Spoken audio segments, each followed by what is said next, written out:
பிடிச்சிருக்கா? இவங்க தான் நம்ம கிளைண்ட் தர்ஷினி. ஸோ இந்த கிளைண்ட் வந்து எனக்கு ரொம்பவே வந்து ஒரு ஸ்பெஷலான கிளைண்ட்னே சொல்லலாம். ஏன்னா வந்து இவங்க என்னை புக் பண்ணி ஒரு 2 டைம்ஸ் தான் என்கிட்ட பேசியிருப்பாங்க. ஒன்று பேமெண்ட்டுக்கு அண்ட் அனதர் ஒன் வந்து ஜுவல்காண்டி பேசியிருந்தாங்க. அதுக்கப்புறம் இவங்க என்கிட்ட பேசவே கிடையாது. ஃபுல்லாகவே வந்து உங்கள் பொறுப்புன்ற மாதிரி சொல்லிட்டாங்க. அண்ட் தென் வந்து ரொம்ப அவங்க வந்து ஒரு இன்ட்ரோவர்ட் அப்படின்ற மாதிரி பேசவே கிடையாது. ஒரு ஸ்மைல் பண்ணுவாங்க, அவ்வளோதான். ரொம்பவே சைலண்ட்டாகவே இருந்தாங்க.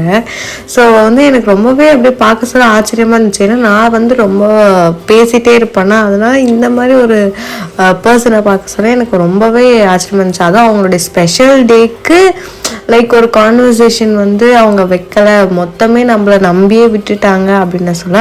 அதுவும் இல்லாமல் அவங்களோட என்கேஜ்மெண்ட்க்கு வந்து ரொம்ப